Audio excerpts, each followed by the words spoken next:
Hello everyone, welcome to next lecture of Complex Analysis PYQ Practice Series for GATE 2025 exam. पिछले lecture में हमने identity theorem का proof देखा था, तो इस वाले थ्योरम में हम एग्जाम्पल डिस्कस करेंगे आइडेंटिटी थ्योरम से रिलेटेड। तो स्टार्ट करते हैं। पहला एग्जाम्पल है जिसमें हमें प्रूव करना है sine square Z plus cos square Z is equal to 1 for all Z belongs to C, कि सारे के सारे कॉम्प्लेक्स नंबर्स के लिए ये वाली जो इक्वेशन है या फिर इक्वेलिटी है ये ट्रू होती है कि sine square Z plus cos square z equal to होता है 1 के। देखो हमने पहले रियल लाइन के लिए ये वाली चीज़ स्टार्टिंग में ही पढ़ी हुई है 9th क्लास से लेकर कि sine square x plus cos square x equal to 1 होता है for all x belongs to R. मतलब सारी की सारी रियल लाइन के ऊपर तो ये इक्वेलिटी हमेशा ट्रू होती है कि sine square x plus cos square x 1 के बराबर होता है। पर अगर हमें कॉम्प्लेक्स नंबर्स के लिए ये वाली इक्वेलिटी ट्रू दिखानी है, क्योंकि हम ये तो बोल देते हैं कि जो ट्रेंगुलर इक्वेलिटीज़ जो भी होती हैं, जो फॉर्मूलेज वगैरह होते हैं जो रियल लाइन के ऊपर होते हैं, उसी तरीके से कॉम्प्लेक्स नंबर्स के लिए भी पूरे कॉम्प्लेक्स प्लेन में भी सेम फॉलो होते हैं। जैसे कि हम बोलते हैं कि टेंजेंट, जैसे टेंजेंट एक्स इक्वल टू होता है sine x by cos x के, उसी तरीके से हम बोल देते हैं कि टेंजेंट जेड इक्वल टू होता है sine z upon cos z के। मतलब सारी की सारी हम क्या बोल देते हैं कि सेम होल्ड होती हैं कॉम्प्लेक्स नंबर्स के अंदर भी। ऐसे ही हम ये वाली इक्वेलिटी को भी मतलब वैसे ही याद रख लेते हैं कि हाँ सी में भी ऐसे ही होल्ड होते होगी। पर अगर हमसे प्रूफ पूछा जाए कि प्रूफ कैसे होता है, मतलब प्रूफ करो कि एक तो हमने रियल लाइन के लिए जो प्रूफ था वो तो हमने बिल्कुल अपनी 9th 10th क्लास में पढ़ लिया था कि sine square x plus cos square x equal to 1 होता है। ठीक है, अब जब हमसे sine square z plus cos square z equal to 1 का अगर प्रूफ पूछे सारे complex for all Z belongs to complex number, मतलब पूरे कॉम्प्लेक्स नंबर के ऊपर, तो हम जो ये वाला प्रूफ करते हैं वो हम आइडेंटिटी थ्योरम की हेल्प से करते हैं। तो इसमें हम कंसिडर करके चलेंगे। स्टार्टिंग में हमें ये वाली चीज़ को शो करना है, तो हमने कंसिडर कर लिया एफ जेड को sign square Z plus cos square Z minus 1 consider कर लिया। ठीक है, तो जो ये वाला फंक्शन है एफ जेड ये एनालिटिक है सारे कॉम्प्लेक्स प्लेन के ऊपर for all Z belongs to C, सारे के सारे कॉम्प्लेक्स नंबर के लिए एनालिटिक है। क्यों? क्योंकि हमें पता है कि ये क्या है, दो जो साइन स्क्वेयर जेड है वो भी एनालिटिक है, इनफैक्ट एंटायर है। कोस स्क्वेयर जेड है वो भी एंटायर है, -1 है वो भी एंटायर है। तो ये तीन एंटायर फंक्शंस के लीनियर कम्बिनेशन से या फिर एडिशन से बोल सकते हैं एक फंक्शन बनाया एफ जेड, जो कि जब ये तीनों फंक्शन एंटायर थे तो ये वाला फंक्शन भी एंटायर होगा। ठीक है, तो इसका मतलब एफ जेड है वो एंटायर है, यानी कि एनालिटिक है सारे के सारे कॉम्प्लेक्स प्लेन के ऊपर। ठीक है, और अब आइडेंटिटी थ्योरम की डेफिनेशन को एक बार रिमाइंड करते हैं कि हमने बोला था कि आइडेंटिटी थ्योरम क्या बोलती थी कि अगर हमारा फंक्शन एनालिटिक है किसी गिवन डोमेन में और जो फंक्शन की जीरोज का सेट है, हम देखेंगे कि उस फंक्शन की जीरोज कहाँ कहाँ पर हैं।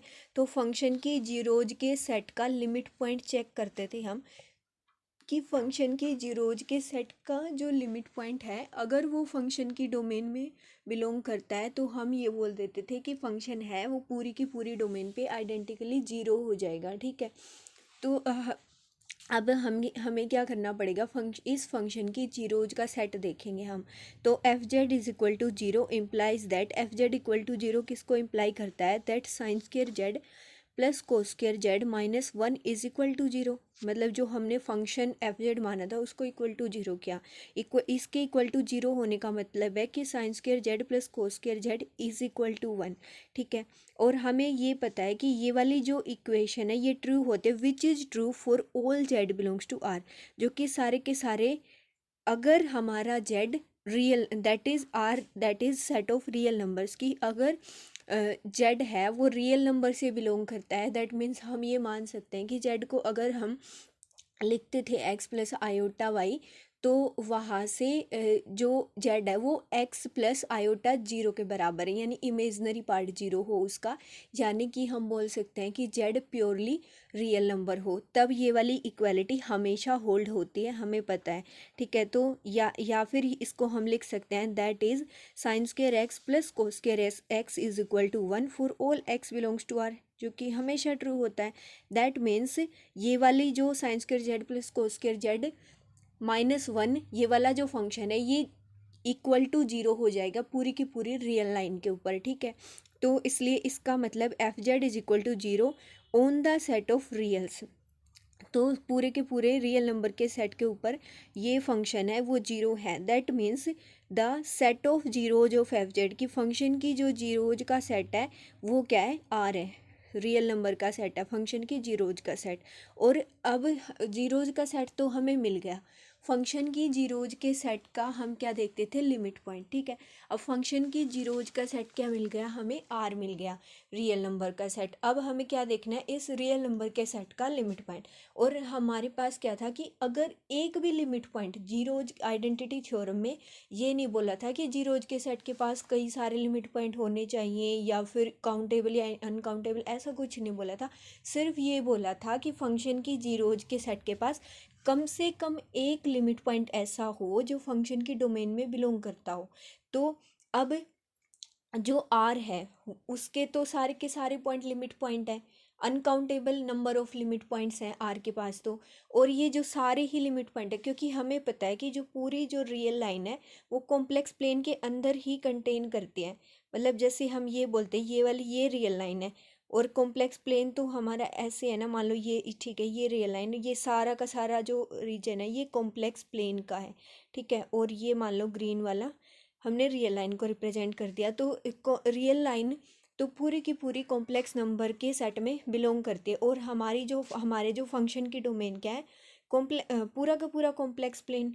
ठीक है, तो पूरे का पूरा जो कॉम्प्लेक्स प्लेन है जो कि फंक्शन की डोमेन है, फंक्शन की डोमेन के अंदर फंक्शन की जीरोज का जो सेट है उसके सारे के सारे लिमिट पॉइंट बिलोंग कर गए। और हमें तो कम से कम एक लिमिट पॉइंट भी बिलोंग कर जाता तब भी काम चल जाता।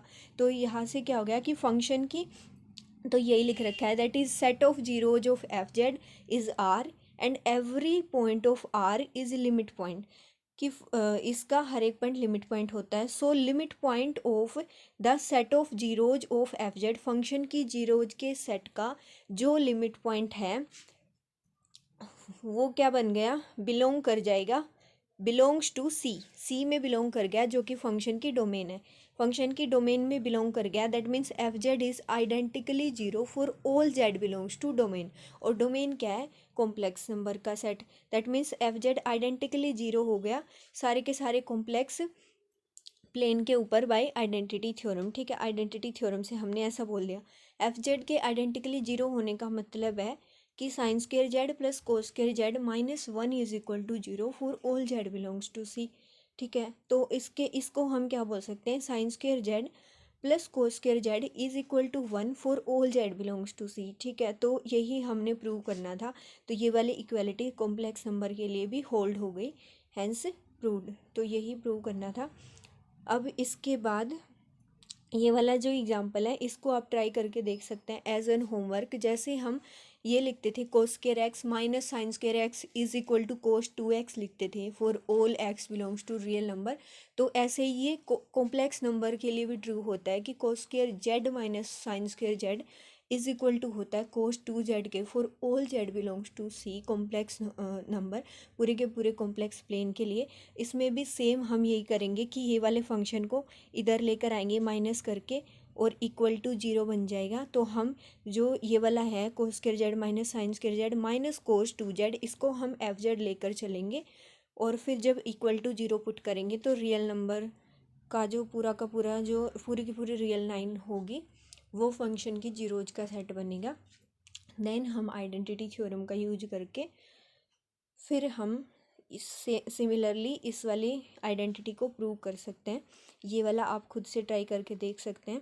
ऐसे ही जो बाकी जो ट्रिग्नोमेट्री की जो बाकी इक्वालिटीज़ थी जैसे second square z second square x minus tangent square x equal to 1, उसको हम यहाँ पर बना सकते हैं second square z minus tangent square z is equal to 1 for all Z belongs to complex number. उसको भी सिमिलरली हम आइडेंटिटी थ्योरम से प्रूव कर सकते हैं।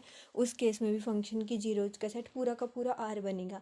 ठीक है, तो ये वाली जो टाइप की आइडेंटिटी ऐसे cosecant square z minus cot square z is equal to 1 for all Z belongs to C, ये वाला भी हम सेम इसी तरीके से प्रूव कर सकते हैं।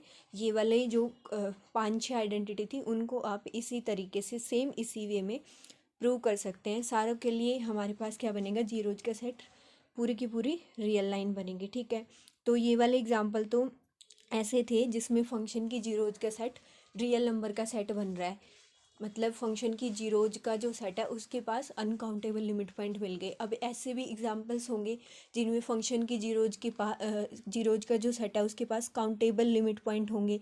काउंटेबल में भी ऐसा हो सकता है काउंटेबली इनफाइनाइट लिमिट पॉइंट हो, या फिर ऐसा भी हो सकता है काउंटेबल में फाइनाइट लिमिट पॉइंट हो। मतलब ऐसा भी हो सकता है जैसे अगर 1/n टाइप का सेट बन जाए अगर फंक्शन की जीरोज का सेट, तो उसके पास क्या अगर n जहाँ पर नेचुरल नंबर है तो उसके पास सिर्फ और सिर्फ एक लिमिट पॉइंट होगा 0।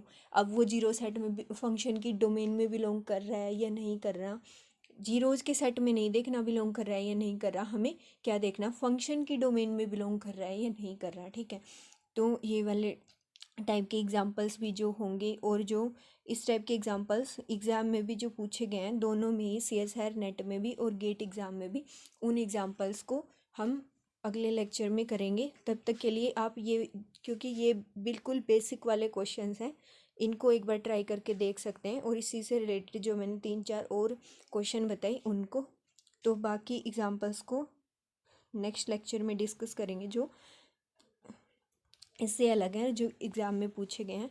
और राइटिंग को थोड़ा इग्नोर कर सकते हैं प्लीज़, क्यों। थैंक यू, मिलते हैं नेक्स्ट लेक्चर में।